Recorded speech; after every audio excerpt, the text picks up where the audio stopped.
Hey everybody, what's going on? I'm here with Evo Tempest with Jason here, one of the locals from San Diego. He just finished the day at a top 8 finish. Got cut short against Mono Water, but you know he brought one of the most interesting decks this weekend, piloting Kingsglaive. I know this is a fan favorite, so I know I had to get it for you. We're in a pretty loud room, so we'll try to keep it up going for you. Jason, go ahead and tell us about the deck, man. Yeah, so Kingsglaive, it's like an old opus, what is it, 16, 11? Like 11 or 15, right? All over the place, for sure. There's, you know, the core is all the Kingsglaive guys, and really the only new cards in here is the Hooded Man, and then the Ricard from this last set, and then Ixion. But those are the only like newish cards in this version of Kingsglaive, because there's two. There's the like Mono Lightning, and then there's also the Earth Lightning Kingsglaive that like Sharina and Arvin played, and you can see some Decklist on those. Did really well. So there's different versions that you can play of Kingsglaive, but I've always preferred the Lightning version because of Illawa. So for those that don't know about Illawa, here's the English one. So Illawa has this amazing special. Probably even to this day, I would say it's the best special in the game. And just for 1S, you can activate all your forwards, you can give everyone haste, and then you get a 2k shrink on your opponent's board. So it does a crazy amount of stuff for like just 2 CP, just another copy of Illawa. And one of the things that works really well with Kingsglaive is they have so much like recursion thanks to Access. So Access comes in, mills himself 3, and then now you can put him into the break zone whenever you want to get a forward back from the break zone. So it's like a Kusith on demand. So you're always gonna have, if you have Access and Illawa in the field, your grave is just like accessible at 100% times. And you know, you're milling yourself, so you're most likely going to see another Illawa in the break zone. And that just gives you live access, live ammo to Shoal non-stop. So all your forwards can potentially have haste, your opponent's forwards are all 2k shrunk, and it's just a really, really cool combo. And so then you can also like crazily combo it together with Regis. So Regis comes in and he resurrects 2 forwards that died this turn. And so if you sack him, that counts as the guy dying, going to the break zone. So you can like self-sack Tread and Axis in the same turn, and then get the effect. So Tread will buff someone 3k first strike, Axis will get you whatever card he wants. Then you use the Neek special, the Neek's 5 special, to free play the Regis from the deck. So you just remove 5 Kingsglaives. You go get out the Regis, and then Regis now is like, hey, I resurrect these 2 buddies. So you mill 3, which is going to bring back your grave, your break zone, to have more Kingsglaives to potentially do the Neek's 5 again, and then you also get Tread back, which gives another 1k in Brave, and then now you have again, once again, access to anything else in of your break zone from the Axis. Like if you want, you can sack it. So Axis is really, really good because also like he attacks, and if they don't block him, you're like, cool, he got damage in, but then he could also sack himself to go get something else in the break zone too. And it's very, very explosive. Like there's turns that this deck can go 7 points of damage in 1 turn. And for a very small amount of resources, if you have, you know, 5 or 10 Kingsglaives in the break zone.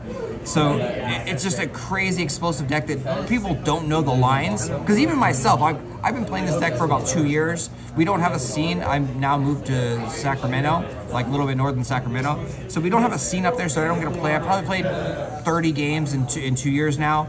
And it's all been with this, and I'm still learning new different lines that are available to this, because on top of just the Axis Resurrection, you do have the Crow, which does very similar things.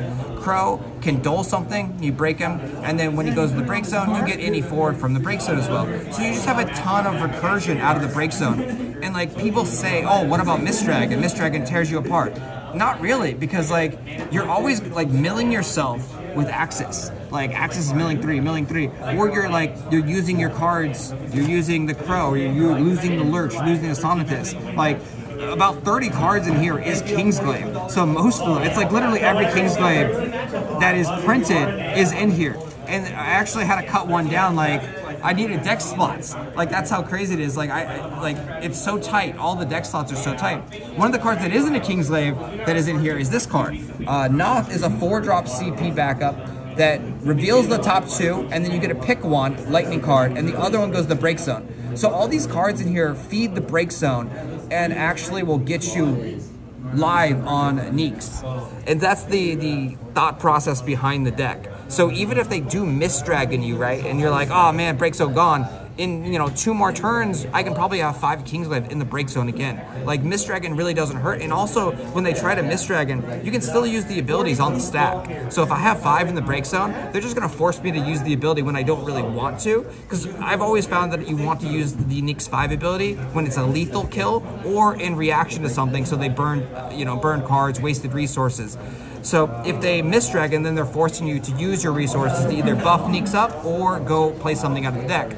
One of the coolest things is you can do this bolt on your turn or your opponent's turn, so you can set up some crazy, easy lethals, because this will, play 5 on their opponent's turn, bring out like a Noctis, which now everything that enters or leaves the field is going to dull, because Noctis says whenever a 15 character enters or leaves the field, you get dulls. So you get this big body over there, and now he pseudo has haste, right? Because you played him on your opponent's turn, and now, okay, everything's untapped. You're going to have backups. You're going to break them just to do stuff. So you break one of these to buff everyone. Now you get the buff, but you also get a dull off a Noctis. Or if you're going to use the big one to like blow something up, and then you blow something up, you kill it, and then you also get a dull because a 15 left the field. And then it goes back to the tread and access. You just sack them, Noctis will dull things. Like, there's just so much explosive damage dealing possibility out of this. And a lot of it comes with the haste. Like, being able to do this, that's only 1 card if you play this on your opponent's turn, but this gives everyone haste, and they're really cheap, 1, 3, this one activates backups if you get Neeks. Hooded Band. So when I saw this card, I wasn't like sold on it, right? But then it grew on me, because I'm like, wow, it's a free card. It activates all your backups, and then you draw a card. It's actually even better than a free card. And I'm like, wow, it's not that hard. Like, let's try and squeeze this in. And then seeing it innately has haste too. It's like, you just want a little chip damage. So like, just getting 1 or 2 points early on in the game when people don't know that they're in lethal range, because literally this deck is like lethal range at like damage 2. And so they'll take the chip damage. And same thing, this is why this card is in here also, because it's a 2-drop EX burst, and you could play it turn 1, and people are going to be like, oh, I'll take it, because they're not thinking like that's a big deal. They actually want to get hit. But those 2 or 3 little damage that you sneak in puts them in easy lethal range, because a lot of times you're gonna have tread, you're gonna have access, you're gonna have Neeks, you'll have Noctis, and Illawa, and that's 5 right there. You can go even crazier. But it's just like, it's so fun and explosive to play. And then also like the EX helps a lot. So like, you're gonna take some damage, and I don't actually care about any damage. This is my mistakes. This deck got played in Portland, and I mistakenly misplayed in the top 8 up there, and I blocked on damage 6 because I was stupid. And I should have just taken the damage, because I could, for one, hit a burst, get a card, or he's just got 1 less blocker. When they're coming at me and they're not killing me, now it's just easier for me to get through. Because in that game, he had like 8 forwards, and I had like 6 forwards on the board. We were at a stalemate because people don't want to go through this, because it gets first strike, and it has 1k and can't be chosen by abilities. So this guy can sit on the field and actually act like a massive wall, because they're just like, well, if I don't have summons, how am I going to kill it? Even if I party attack for like 20,000 damage with 3 forwards, this guy can still block and go to like, say, 10k, kill 2 of them, and still probably live on the 3rd one. Or even if I kill 2 or kill 1 and then block a party there, it's still not the worst thing, because you can resurrect this super easy. Libertus resurrects this, you got Access to resurrect this, you have Crow to resurrect this for the break zone, like just lots of things. Then you can also play the Regis to, hey, he died this turn, I'm gonna play him again. You'll notice the only Earth that I have is Regis, so the only way that I can actually like hard cast Regis if I have both of them. But it's a lot easier than it looks like, because of all of the recursion with the Access and then with the Crow. Like, it is very easy. Ricard is a great card because it reveals 5, so you get to pick what you want. Like, it's deceptively really good. So like, that card definitely sped the deck up a little bit. And yeah, I'm very happy with this deck. I wish I could have played more, because I was actually shocked in the top 8. I thought I was dead. I thought there's no point in playing really. The guy's mono water with like 15 Leviathans and they all bounce Neeks, and that just ruins a lot of combos. It's like I play Neeks for 3, he gets bounced back. I play Neeks for 3, he gets bounced back, and he's got burst, and like it's just a really bad matchup for me. But surprisingly, I got him super close in both of the games, and yeah, it was like way closer than I thought. So yeah, maybe playing a little bit better. Maybe I made some mistakes. Obviously on stream, you watch my streams. All the stream matches I've made terrible mistakes, and I count that too. So yesterday, if you watch this the day after for the San Diego Materia Cup, I was 5-1 and on stream, and so I'm happy. I'm like, I already made top cut. I really just don't care about my record anymore. And like that's a fault of mine. That's how I kind of play. And same thing up in the Portland events. I didn't even know the guy's deck list because I looked at the wrong guy's deck list. So I had no idea that he had the Emperor, the dark card. And if I knew that, I would have played a little bit different because there's some cards you have to prioritize. Like you have to prioritize this card to actually kill the Emperor. Like this card is like one of the only ways that I could actually kill the Dark Emperor with the ETB. But I literally had no idea. So he got the Emperor down and I was like, oh, it shuts off like 90% of the deck. Like, ooh, but it was still a very, very close game. And then even afterwards, like going back home in the airport, I was like, I watched the stream and I looked back and studied the game and I'm like, ugh, I had lethal. If I didn't block at damage 5, I actually kill him on the crackback on the next turn with this crazy combo that I have available. So it's just like the deck is so razor thin margin, like you have to play it really good to get good results. Obviously someone throws any deck together, they're probably gonna need to play pretty good. But I think like decks like the 13 deck kind of like play themselves for the most part. It's very simple, easy. Decks like what is Soares kind of play themselves a little bit. Also the Avalanche starter deck, like they kind of play themselves. Like so those decks I consider like easier to pilot. And this deck definitely is harder to pilot. And Kingsglaive in general is harder to pilot because the other version, the Earth Lightning one, I haven't physically tested, but I've seen Shreen in it. It's more grindy and like I just got big dudes that you just can't deal with because they have buffers. They got Brave. And it's very fun. So both decks, depending on if you're like an aggro player, I would say, you know, copy this list, try this out, tweak it, make it your own, because that's what I do with lists. You know, I do the same thing. I net deck, I grab stuff. But this was my own creation on Kingsglaive. But yeah, I'm definitely net decked. I love tweaking things, figuring things out. Like I love the Leo deck that's out there right now. I love the mono water list that we're seeing now. Like these decks are really, really cool. I love Sam Prime's deck that he won the Materia Cup. That deck was really, really cool. I definitely can't play it. I'm nowhere as skilled as Sam Prime, but yeah, like I tried that. I picked his deck up, and I'm like, nope, no, can't do it. A few questions for you, Jason. I see there's a lot of discard and stuff like that. Do you ever have any issues with like deck out like games? I know you have like explosive turns and you're kind of going for the aggro match, but have you ever gone? Do you often get to that? So I've never been milled with this deck. Like, were you ever in like that danger? We were. So in the last round here, we were very close, and Kyle Peters was laughing. Right? He's like, man, I normally don't deck people out because I had 3 cards left in deck because it was such a grindy like. He was countering everything. I was putting the pressure, and I was decking out via a water deck that draws a lot of cards. So it is possible to deck out, but the deck here is gonna either explode one turn and kill you, or they're gonna steamroll you. Like they're gonna do what they want to do essentially. So deck out is really not an issue. I haven't played a million games, but yeah, like deck out is not an issue. Like. Okay. The next question I had was, do you, after finishing the day, is there any immediate changes you think you would make, like after everything, that may, like, push you forward to the next event? So honestly, no. It's meta dependent. Like, so the Ramu used to be bigger. Like I used to have 3 Ramus in the last events, but it was kind of a mistake because I was expecting a lot of monsters. And then I forgot Ixion in the last San Diego event down here. And it was just like me, because I'm unfamiliar with like Opus 18, Opus 17, Opus 19 cards really. And so like last event here, I would have done really well because I lost to ninjas. And so, I had nothing to deal with ninjas besides that, but they can also dole to get out of Ramu. So yeah, I went back and forth between like 2 and 2, but for this meta right now, like you need 3 Ixions. Like Ixions was a card that I would like, just if I had it in my opening hand, I would not mull. Even if I didn't have a backup, I would keep Ixion, because with the 13 deck running around like crazy and several other decks, like I went through a Bart's Boko deck today, or yesterday, and Ixion literally saved my life, because he turned 1 Bart's Boko, and I Ixied on. And then I drew another one, and like next turn, he got lucky, he drew another like Boko, and dropped it down, and I was like, oh, I got lucky, I drew an Ixion too. And then a few turns later, he even still got off one of the dudes. All three, wow. I even got lucky and drew another Ramu.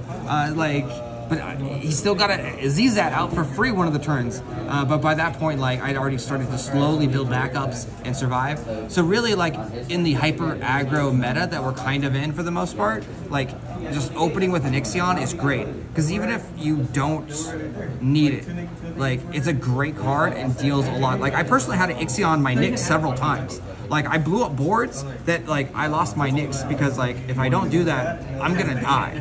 Like, and I can get my Nyx back fairly easy. But, like, if I'm killing 3 other dudes and I'm losing 1 Nyx, it's okay. Or even if I'm losing my, like, these 2 or, like, this, so I just buff something else, make it bigger. But, like, I'm okay with losing my dudes because it comes back. Like, you really need to play the deck to see how explosive. Like, Kyle Peters was still a little worried when I had 2 backups. He Leviathan bounced up backups of mine late in the game, and he was at damage 5, and I had 2 cards in hand, and he's still worried a little bit, like I could potentially pull out a lethal, because like there are lines depending on how many Kingsglaive are in the break zone that can get a bunch of free cards. If I have 10 Kingsglaive in the break zone and I have a Nyx down, that means I get 2 free forwards, and I just need to find a way to give them haste. So, you know, you got 10 in the break zone, you play Nyx, and then you're like, free play this is the best choice. And then your next one is probably going to be this to get more, which then also gets you access to another Illawa. So like, or, you know, 1 Illa, so you can get that. Like,